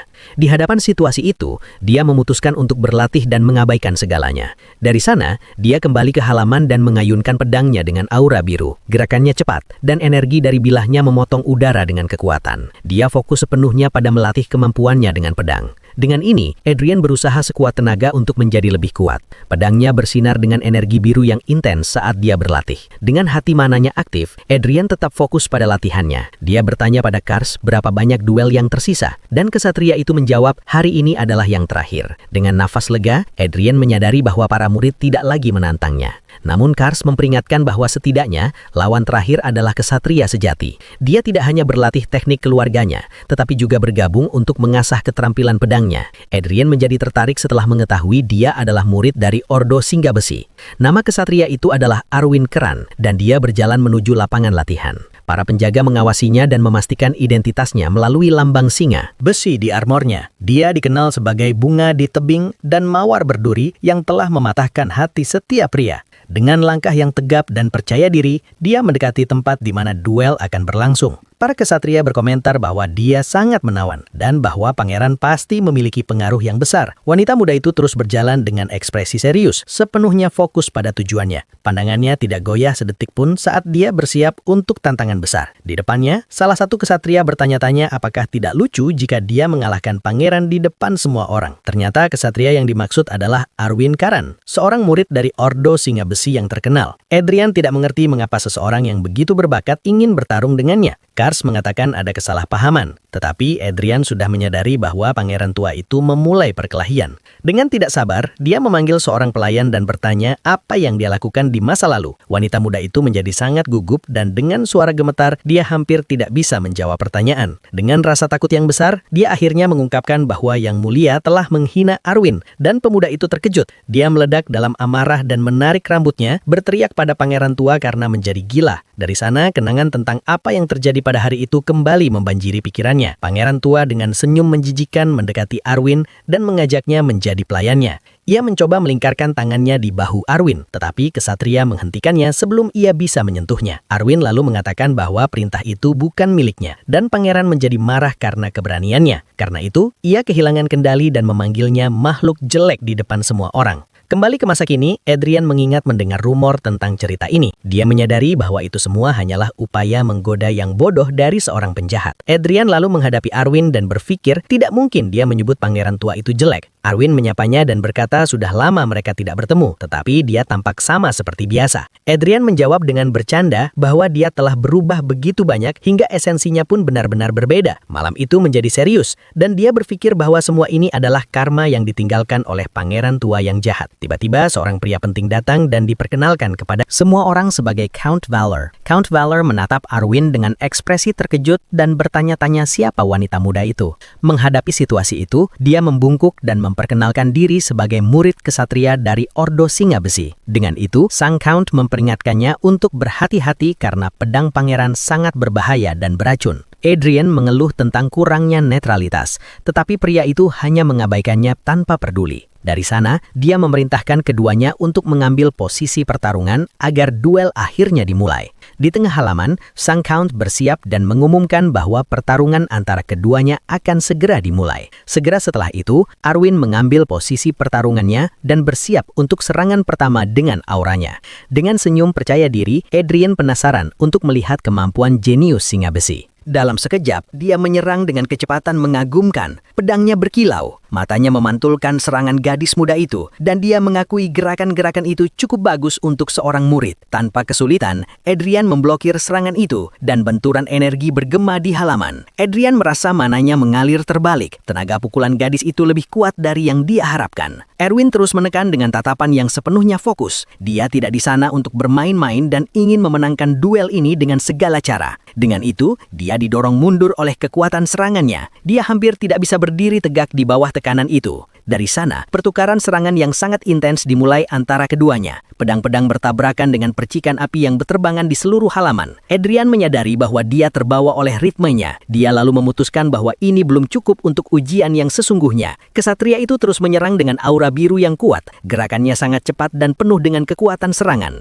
Di hadapan situasi itu, dia mengaktifkan hati pembunuh naga. Aura merah yang menakutkan melingkupi seluruh tubuhnya pada saat yang sama. Mata Erwin memantulkan semua energi merah itu. Dia benar-benar terkejut oleh kekuatan mendadak dan menakutkan itu. Tepat setelah pedang mereka berbenturan dengan dampak yang besar, energi merah miliknya sepenuhnya mendominasi pertarungan yang mereka jalani. Karena itu, Erwin terlempar ke belakang oleh kekuatan pukulan tersebut. Dia hampir tidak percaya dengan kekuatan yang tiba-tiba dilepaskan olehnya. Tanpa berpikir dua kali, gadis itu mencoba menciptakan jarak. Dia membutuhkan ruang untuk memikirkan strategi pertarungan baru. Berkeringat dingin, dia bertanya-tanya jenis pedang apa itu. Energi yang dia rasakan sama sekali tidak normal untuk malam itu. Dengan senyum, dia berkomentar bahwa tidak semua pengguna cincin tunggal sama. Dia mengakui bahwa dia berada di level yang sangat berbeda dari yang lain yang pernah dia hadapi. Namun, jendela status tiba-tiba muncul di penglihatannya. Dia kini dapat menggunakan wewenang penilaian dengan cara yang sangat terbatas. Dengan ini, dia menganalisis Erwin dan melihat semua atributnya. Dia adalah jenius dengan pedang dan memiliki potensi besar untuk masa depan. Dengan ekspresi serius, Adrian menyadari arti jendela status itu. Dengan senyum percaya diri, dia memahami bahwa dia dapat menggunakan kemampuan itu pada lawan yang lebih lemah atau setara dengannya. Erwin bersiap dengan aura birunya, dan dia tahu dia adalah lawan yang perfect untuk uji coba. Dari sana, ia melesat maju dengan energi merah, berteriak bahwa pertarungan sesungguhnya dimulai. Sekarang, setelah pertukaran serangan yang intens, keduanya benar-benar kelelahan dan kehabisan napas. Meskipun lelah, mereka saling berhadapan di lapangan latihan, siap melanjutkan pertarungan hingga akhir. Pedangnya beristirahat sejenak di tanah. Saat mereka mengambil napas, tiba-tiba sang Count menghentikan duel dan berkata bahwa cukup untuk hari ini dan mereka akan melanjutkan besok. Adrian mengeluh karena dia hampir menyelesaikan pertarungan sekali dan untuk selamanya. Tapi Arwin juga berkata itu sayang karena dia hampir melakukan hal yang sama padanya. Kedua orang itu mulai berdebat, ingin melanjutkan duel, dan ketegangan meningkat di antara mereka. Count kehilangan kesabaran dan melepaskan auranya, berteriak agar keduanya segera berhenti. Menghadapi situasi itu, dia berkata sudah larut malam dan menyuruh keduanya untuk menerima perawatan medis. Segera setelah itu, seorang dokter mendekati dengan bola penyembuhan dan berkata akan mengobatinya dengan cepat. Adrian membuat wajah jijik karena dia tahu bahwa sihir penyembuhan akan menghilangkan latihannya. Sementara itu, dokter lain mendekati Arwin untuk menyembuhkan lukanya juga. Kesatria itu hanya diam dengan ekspresi serius, sepenuhnya fokus pada duel. Dari sana, keduanya berbalik dan berjalan ke arah yang berlawanan tanpa mengucapkan sepatah kata pun.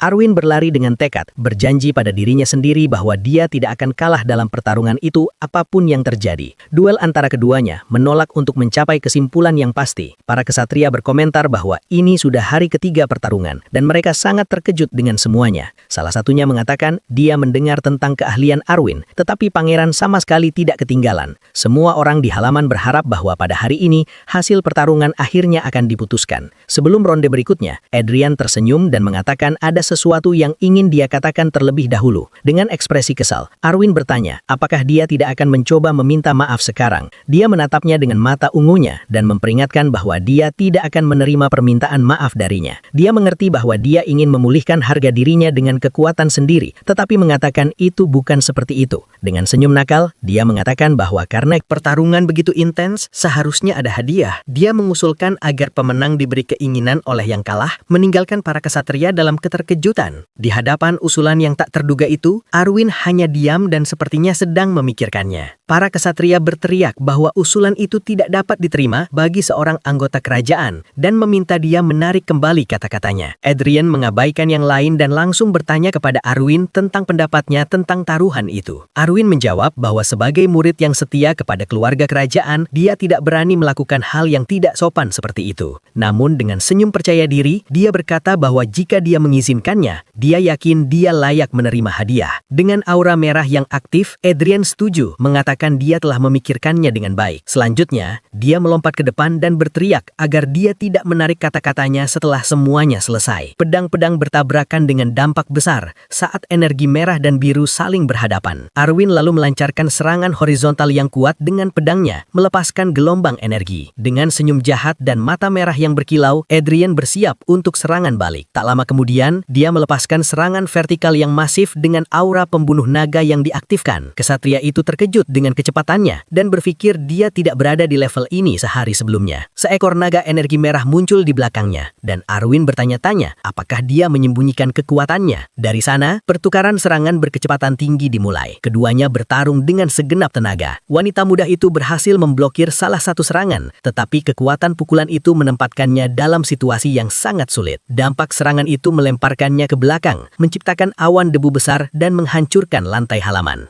Arwin benar-benar kelelahan dan kehabisan nafas setelah serangan mematikan terakhir itu. Dengan mata merah yang berkilau, Adrian mempersiapkan serangan akhir untuk mengakhiri pertarungan. Energi kedua belah pihak bertabrakan dengan dampak besar, menciptakan ledakan besar di halaman. Akibat kekuatan pukulan tersebut, pedang Arwin terlempar jauh dan jatuh ke tanah. Menghadapi situasi itu, kesatria itu jatuh berlutut, sepenuhnya kalah dalam duel tersebut. Kesatria-kesatria lain tercengang, tak percaya bahwa pangeran benar-benar memenangkan pertarungan. Bahkan Bale terkesan dengan keterampilan yang ditunjukkan keponakannya dalam pertarungan itu. Berlutut di tanah, Arwin bergumam bahwa itu tidak mungkin dan dia tidak percaya bahwa dia kalah. Adrian lalu meletakkan tangannya di pedangnya dan merayakan kemenangan, mengatakan bahwa dia memenangkan pertarungan. Dia mendekati gadis yang kalah dan menghadapinya untuk menuntut keinginan yang dia menangkan dalam duel. Dengan senyum kemenangan di wajahnya, Adrian bersiap untuk mengungkapkan apa yang sebenarnya dia inginkan. Tanpa bertele-tele, dia mengatakan dia ingin dia untuk dirinya sendiri. Meninggalkan kesatria itu terkejut dengan permintaan itu. Ternyata dia ingin posisi kesatria pengawal pribadi untuk pangeran pertama kerajaan. Sudah mengenakan seragam barunya, Arwin melapor untuk bertugas dan mengatakan dia berharap dapat melayani dia dengan baik. Adrian menerimanya dengan sikap yang sangat sombong, tetapi dia segera menyadari bahwa rumor-rumor itu palsu. Sejak saat itu, Arwin mulai mengamati Adrian, berlari ke arahnya setiap hari untuk memulai latihan. Dia berpikir bahwa bertentangan dengan rumor, dia bukan orang yang malas, tetapi seorang pria yang sangat pekerja keras. Bahkan di bawah hujan deras, dia terus berlatih dengan pedangnya. Tanpa peduli cuaca, Arwin dan kesatria-kesatria lain khawatir dan menyarankan agar dia berhenti karena badai. Dalam keputusasaan, dia berteriak agar yang mulia berhati-hati, karena melanjutkan latihan di bawah hujan terlalu berbahaya. Tiba-tiba petir menyambar boneka latihan tepat di depannya, menerangi seluruh halaman. Adrian hanya tersenyum seolah-olah tidak terjadi apa-apa dan tampaknya menikmati situasi tersebut. Di hadapan pemandangan itu, Arwin terdiam sepenuhnya dengan air mata kaget mengalir di wajahnya. Pada saat itu dia merasa bahwa Yang Mulia akan menjadi orang besar di masa depan. Dia lalu mengingat saat dia memilihnya dan mengatakan dia ingin dia untuk dirinya sendiri setelah duel. Para kesatria lain terkejut dengan permintaan itu dan menganggap proposalnya sangat tidak pantas. Sejenak Arwin bertanya-tanya apakah dia telah salah menilai dia karena kata-kata itu. Tetapi dia menenangkan diri dan bersiap untuk menanyakan niat sebenarnya di balik permintaan aneh itu. Dengan itu, dia menghadapi dia dan bertanya, apakah itu benar-benar yang diinginkan Yang Mulia darinya? Adrian mengejeknya, mengatakan dia hanyalah seorang murid yang bahkan tidak bisa mengalahkan seorang pangeran. Dengan senyum percaya diri, dia mengatakan bahwa yang dia inginkan sebenarnya adalah potensi besar dan masa depan seorang kesatria bernama Arwin Keren. Dia menjelaskan bahwa dia membutuhkan seorang kesatria yang akan mengikuti dia dengan sukarela dan bukan yang berdiri di sisinya hanya karena perintah kerajaan. Dia ingin seorang kesatria yang hanya miliknya dan yang akan bertarung di sisinya. Dari sana, dia menggunakan kemampuannya dan melihat bahwa dia benar-benar memiliki bakat besar dalam menggunakan pedang. Dengan itu, Adrian membuat undangan resmi kepada gadis itu. Dia meminta Arwin Keren untuk menjadi kesatria sejatinya. Dari sana, ingatannya melayang kembali ke masa lalu dan bagaimana ia menjadi seorang kesatria. Ia mengingat bahwa karena penampilannya, tidak ada yang memperlakukannya seperti seorang pejuang sejati. Karena itu, ia berlatih lebih keras dari siapapun untuk membuktikan nilainya kepada semua orang. Dalam waktu singkat, ia mengalahkan semua murid lain di kelompoknya. Dan dengan itu, ia menjadi pemenang dalam setiap pertarungan yang ia ikuti. Dia melampaui semua murid lainnya dengan keahlian pedangnya yang luar biasa. Tidak ada kesatria yang sedang berlatih yang mampu menandingi kekuatannya. Dan meskipun dia telah mencapai hasil yang luar biasa dengan keahliannya, orang-orang tetap mengejeknya dan tidak menganggapnya sebagai kesatria sejati. Tapi tiba-tiba, semua itu akan berubah selamanya. Kembali ke masa kini, dia bertanya apakah dia benar-benar menginginkan potensinya dan masa depannya sebagai kesatria. Dengan tatapan serius dan tekad, dia ingin tahu apakah tawarannya benar-benar tulus. Dari sana, dia mengatakan dia menerima undangan itu, tetapi dia perlu menjanjikan satu hal padanya. Dengan itu, dia memintanya untuk memperlakukannya sebagai kesatria dan bukan sebagai wanita biasa. Dia berkata jika dia melakukannya, dia akan mengikuti kehendak Yang Mulia tanpa ragu. Keduanya saling menatap dengan ekspresi serius dan momen pemahaman yang mendalam terjalin di antara mereka. Dengan senyuman, Adrian berkata semuanya baik-baik saja dan dia berjanji untuk menghormati perjanjian itu. Dengan janji yang dibuat, wanita muda itu bersiap untuk mengucapkan sumpahnya. Tanpa ragu sedikit pun, dia berlutut di hadapan tuan barunya. Dengan senyum, dia menerima sumpah setia dari Arwin, putri sulung keluarga Keren. Dia menyerahkan pedangnya dan sisa hidupnya untuk melayani pangeran dengan segala kehormatannya. Balai menonton seluruh adegan itu dalam keheningan, tanpa berkata sepatah kata pun. Dengan kepala tertunduk, wanita muda itu bersiap menerima penunjukan dari tuan barunya. Dari sana, ia menyentuh bahunya dengan pedang dan menunjuknya sebagai kesatria barunya. Berita itu menyebar, dan sementara Arwin berlatih, beberapa kesatria mengomentari situasi tersebut. Mereka menganggapnya absurd bahwa ia bersumpah setia kepada seorang penjahat, apalagi karena taruhan. Tak lama setelah itu, mereka mulai berspekulasi bahwa mungkin ada hubungan tertentu antara keduanya. Mendengar rumor tersebut, Adrian meledak dalam amarah dan bertanya-tanya apakah dia telah menjadi penjahat. Dia mengeluh bahwa dia kini menjadi sampah dunia, sementara Arwin hanya menatapnya dalam diam. Kesatria itu menjadi termenung tentang situasi tersebut dan memutuskan untuk berbicara dengan tuannya yang baru. Dengan itu, dia mendekati Adrian dan memanggilnya untuk pembicaraan serius tentang hal penting. Wanita muda itu menanyakan sesuatu yang dia katakan, tetapi Adrian tidak ingat apa yang dia bicarakan. Dia mengingatkan dia tentang kata-katanya tentang tidak ingin seorang kesatria yang melayaninya hanya atas perintah kerajaan. Arwin bertanya apakah itu dimaksudkan untuk menyakitinya,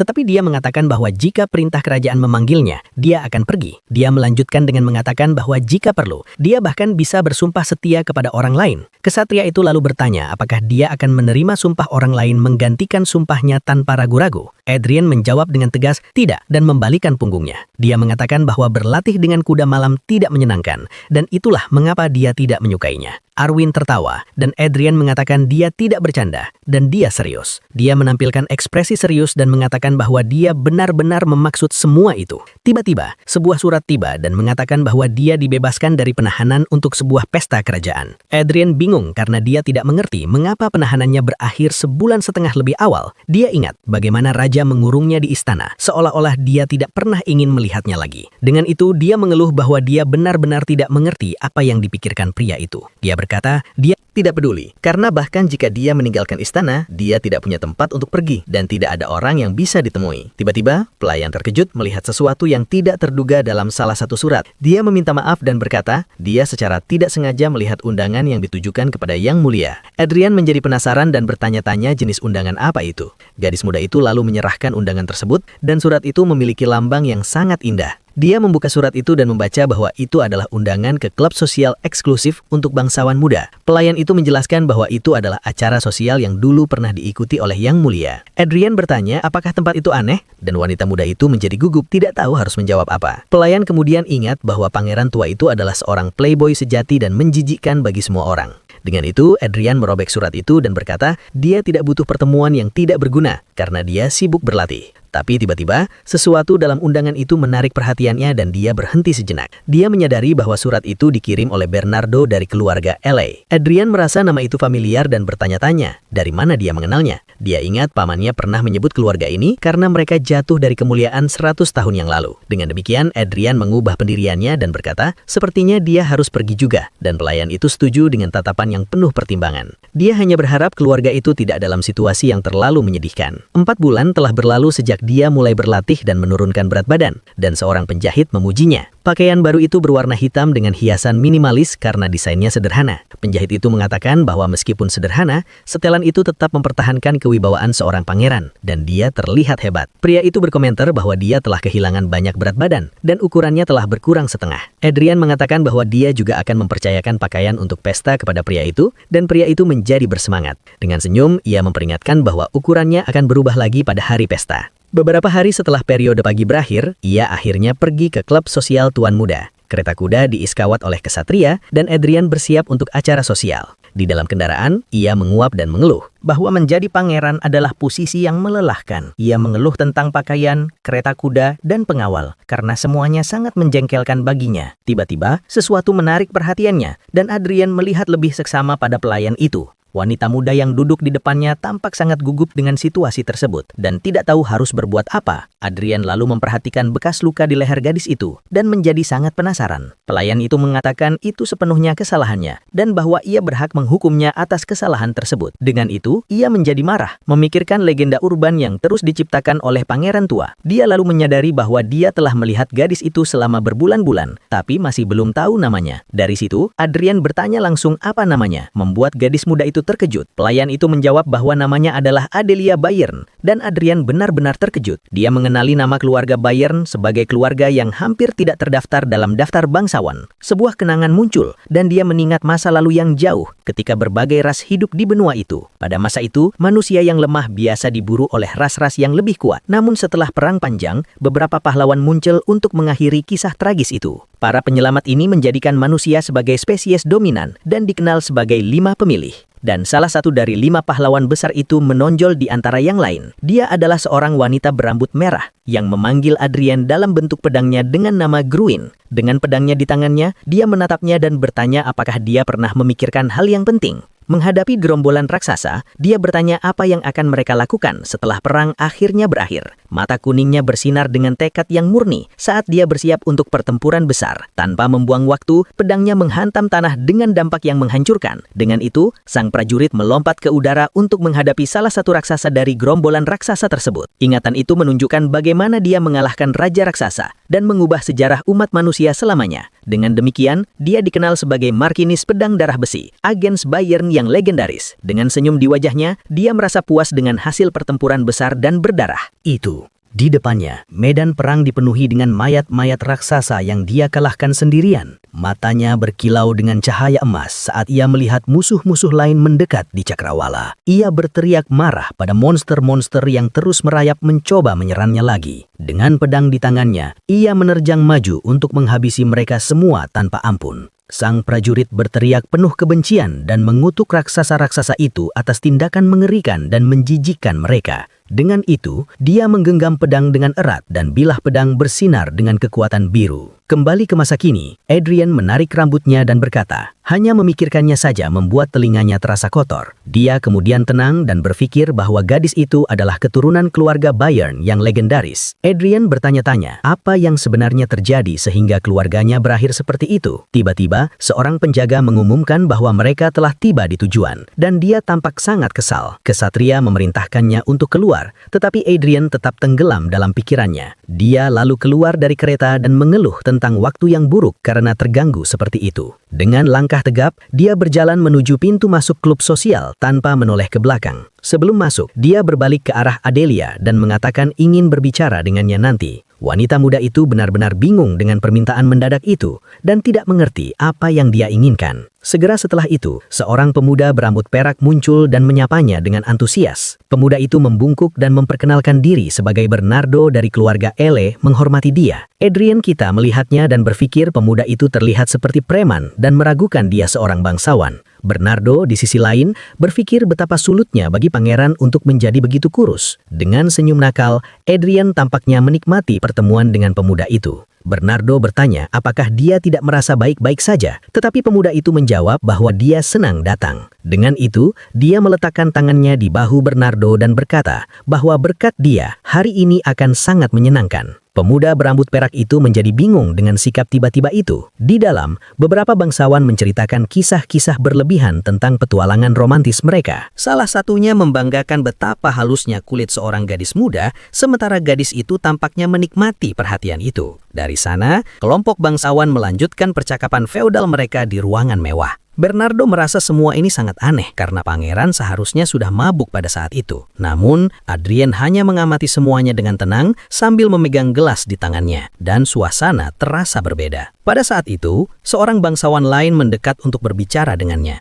Dengan senyum di wajahnya, dia mengatakan bahwa dia mendengar rumor tentang Yang Mulia telah memperoleh bunga singa besi. Pemuda itu berkomentar bahwa rumor tentang kesatria itu sudah menyebar di seluruh kerajaan. Di hadapan percakapan itu, Adrian hanya diam tanpa mengucapkan sepatah kata pun. Bangsawan itu mengeluh bahwa dia juga mengincar wanita itu dan bahwa pangeran lebih cepat. Dia lalu berkomentar bahwa wanita itu sudah cantik dalam armor dan dia hanya bisa membayangkan bagaimana penampilannya tanpa armor. Adrian bertanya apakah bangsawan itu memiliki adik laki-laki dan pemuda itu mengkonfirmasi tanpa memahami maksudnya. Dia lalu berkata, itu beruntung. Bernardo bingung, tidak mengerti percakapan mereka. Sang bangsawan hampir tidak punya waktu untuk bertanya mengapa sebelum Adrian meninju wajahnya. Dengan ekspresi serius, Adrian menunjukkan bahwa dia tidak bercanda dan tinju itu tepat mengenai sasaran. Pemuda itu terlempar ke belakang oleh kekuatan serangan dan tidak mengerti apa yang baru saja terjadi. Melihat adegan itu, bangsawan itu jatuh ke tanah dan salah satu gadis muda berteriak putus asa melihat situasi tersebut. Semua bangsawan lain terkejut oleh tindakan tak terduga pangeran. Bernardo juga terkejut dan tidak percaya dengan apa yang baru saja dia lihat. Dengan senyum jahat, dia berkata bahwa beruntung garis keturunannya tidak akan putus. Segera setelah itu, ia menendang bangsawan itu dengan sekuat tenaga tanpa memberinya waktu untuk bangun. Semua orang terkejut oleh adegan itu dan tidak ada yang berani campur tangan dalam pertarungan yang tiba-tiba terjadi. Dengan tatapan dingin, ia memperingatkan bahwa mulai sekarang, adik laki-lakinya akan menjadi tulang punggung keluarga. Tanpa membuang waktu, Adrian sudah bersiap menyerang bangsawan berikutnya dalam daftar. Ia meninju seorang pemuda yang mencoba melarikan diri dan melemparnya ke tanah tanpa belas kasihan. Di tengah kekacauan, tamu-tamu lain ketakutan, tidak tahu harus berbuat apa untuk menghentikannya. Bernardo mencoba menahan salah satu bangsawan, tetapi kekacauan sudah sepenuhnya di luar kendali. Dengan itu, Adrian mencengkram kerah pemuda itu dengan sekuat tenaga, tanpa belas kasihan. Bangsawan itu berteriak putus asa dan bertanya apa yang sedang dilakukan tuannya di tempat itu. Dengan wajah penuh memar, dia menatap Adrian yang menyuruhnya mendengarkan dengan seksama. Dia mengatakan dia bisa mentolerir mereka menganggapnya sebagai penjahat, tetapi dia tidak akan diperlakukan seperti itu. Mendengar kalimat itu, semua bangsawan lain menjadi bingung, tidak mengerti apa-apa. Karena itu, Adrian memutuskan pemuda itu butuh pukulan lagi dan menyerangnya lagi. Pukulan itu begitu kuat hingga bangsawan itu terlempar jauh dan menghancurkan segala sesuatu di jalannya. Semua tamu lain terkejut dan hanya menonton dengan ketakutan. Bangsawan itu kemudian pingsan di lantai, sepenuhnya kalah setelah pukulan tak terduga itu. Dari sana, dia memanggil Bernardo yang berlutut dan menjawab dengan suara gemetar ketakutan. Dengan senyum jahat, dia mengingatkan pemuda itu bahwa hari itu akan sangat menyenangkan bagi keduanya.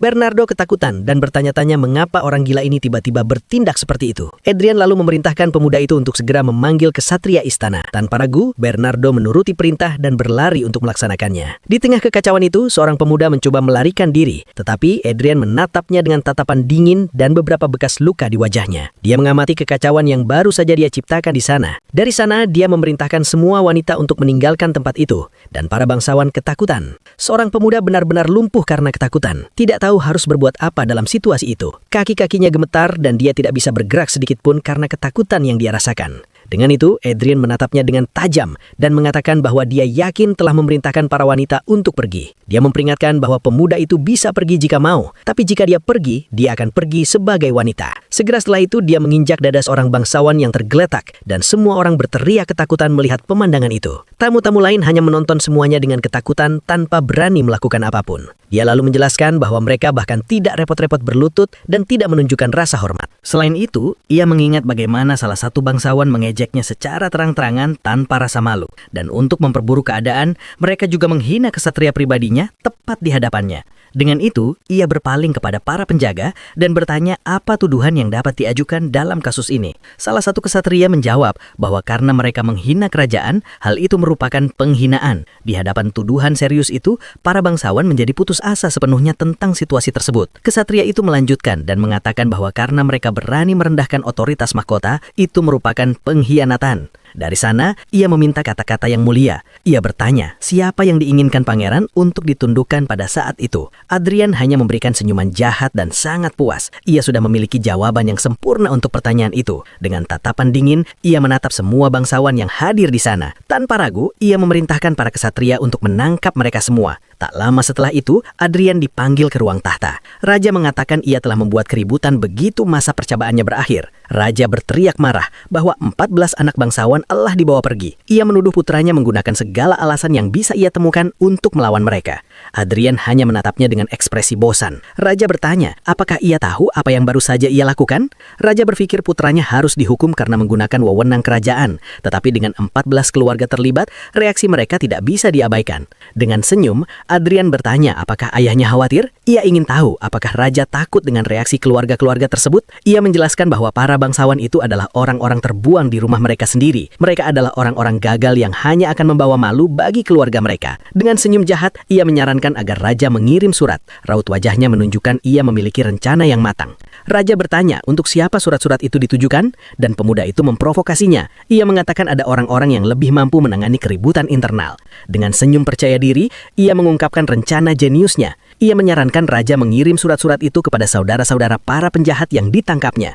Adrian lalu bertanya, apakah rencananya salah? Raja hanya diam dan sepertinya memikirkan usul itu. Raja lalu memerintahkan semua orang untuk meninggalkan ruang tahta. Adrian berpikir dia telah membuat ayahnya terdiam dengan rencananya. Dengan senyum, Adrian mengatakan kepada Adelia agar tidak terlalu tegang. Dia meyakinkannya bahwa dia tidak punya niat untuk menyakitinya. Wanita muda itu menjadi putus asa dan bertanya, apa yang dia lakukan salah? Dia tidak mengerti alasan dia dipanggil ke sana. Adrian tetap diam dan berpikir bahwa pangeran tua itu pasti telah menyiksanya cukup banyak. Dia ingat bahwa keluarganya hampir tidak memiliki nama di daftar bangsawan. Mereka jatuh dari kemuliaan dan kehilangan semua prestis mereka. Sejarah gemilang keluarga itu dihapus. Perbuatan heroik nenek moyang mereka sepenuhnya terlupakan seiring waktu. Kekuatan besar dan kebanggaan tinggi keluarga Bayern semuanya menghilang tanpa meninggalkan jejak sedikit pun. Dengan itu, dia menggunakan kemampuannya dan melihat statistik Adelia. Dia memiliki bakat dalam pedang dan sensitivitas mana. Tiba-tiba, Adrian terkejut sepenuhnya. Dia bertanya-tanya apa yang baru saja dia lihat di layar itu. Dia tidak percaya dengan sifat-sifat gadis itu. Pembantai, pemakan cacing, lemah pikiran, penyayang, dan sifat liar. Saat melihat darah, dia menjadi gila dan tergila-gila pada pertempuran. Namun pada saat yang sama, dia lemah hati dan bergantung pada orang lain.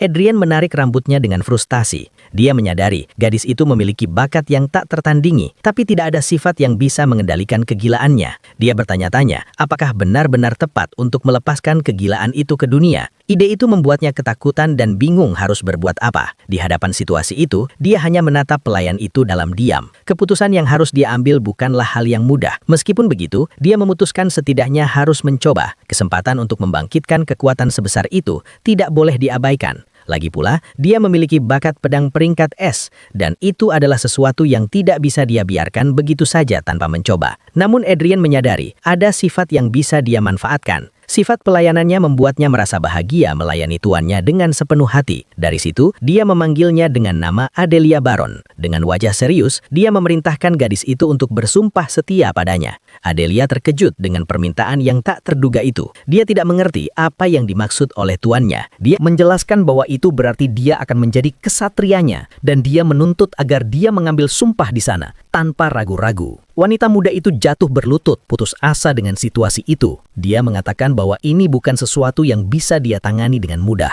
Dia mengingatkan bahwa dia pernah mengatakan keluarganya tidak berarti dan berjanji akan bertanggung jawab atas rumah tangganya. Sebagai gantinya, dia harus bersumpah setia padanya tanpa pertanyaan dan juga melayaninya sebagai tuannya seumur hidup. Dia mengatakan bahwa jika dia tidak bisa mengendalikan kegilaannya sendiri, dia sendiri akan mengambil alih dan menangani semuanya untuknya. Adelia bertanya, apakah dia benar-benar akan bertanggung jawab atas keluarganya? Adrian menjawab ya tanpa ragu. Dia mengatakan bahwa jika dia mau, dia bisa memanggil keluarganya ke ibu kota. Dengan itu, wanita muda itu menerima proposal itu dengan air mata di matanya. Dari sana, dia memperkenalkan diri sebagai putri sulung keluarga Bayern dan bersumpah setia kepada Pangeran Adrian Leonberger. Dia mengatakan akan melayani dan mendedikasikan dirinya kepadanya sebagai tuannya dan akan melakukannya sepanjang sisa hidupnya tanpa ragu. Dengan tangannya di kepalanya, dia hanya berkata, itu sudah cukup. Sumpah kesatria baru akhirnya diterima. Dia memperingatkan bahwa mulai sekarang, dia harus mematuhi perintahnya dan tidak boleh mempertanyakan apapun dari perintahnya. Dengan mata yang berkilau, dia tampak sepenuhnya terhipnotis. Sifat pelayannya telah berhasil diaktifkan oleh pangeran. Meskipun semuanya sudah diselesaikan, Adrian masih bertanya-tanya apakah dia telah membuat pilihan yang tepat.